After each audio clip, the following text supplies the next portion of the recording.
So we're going to talk about movement habits. One of the things that I wanted to talk about is the old leg shift. So when you are standing and talking to somebody for a period of time, we all do this, I know, is we tend to lean across to that side. So I'm now taking weight onto my left leg and I've taken it off the right one. So the right knee is bending, the left one's staying straight. If you watch what happens in my hips, if I've got my fingertips just at the hip bones, and I do the same thing, this hip stays high, this one drops down. And so if my hips are in that dropped position, it means my spine is bending. And so that little movement impacts on absolutely everything else in your body. Now I'm going to look at it from the context of your inner thigh muscles. So if the hip is traveling across to the left, the bones are getting closer between the femur bone and your pelvis, and so the inner thigh muscle is tighter on this side. The outside of the hip and your glutes are lengthened. On the opposite leg, this is shortening and this is lengthening.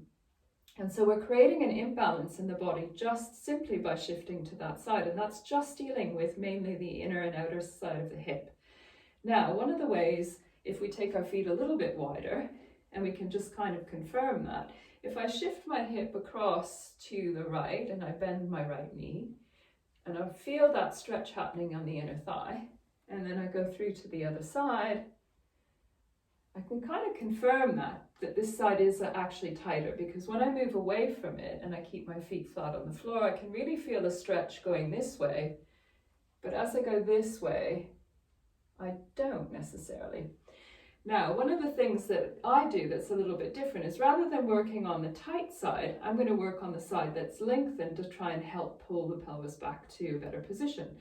And we lengthen this leg away from it even further. And so how I'm going to go about doing that is just stepping out to the left, reach down in front, get that little bit more stretch through that leg, and then pop back in again. So away and come back. So I'm just stepping straight to the side, reaching down in front of that foot, and then standing up nice and tall. And I do this about 8 to 10 times.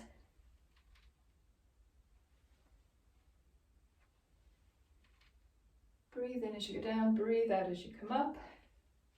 So make sure you attach a breath to the movement so that you're not holding.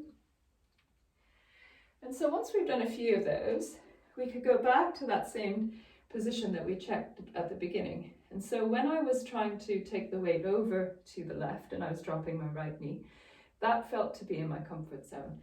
Now if I go through to the other side, that feels slightly easier than it did. And so we started to bring the pelvis back into the center a little bit more. Now you could arguably do this on both sides. So you're trying to lengthen the side that was tight, or you're trying to encourage, as you're coming back, the side that is lengthened to shorten and bring you back into alignment. And so I would generally try people with both sides on this one. We might isolate down to just doing one side eventually. Give it a go, see what you think.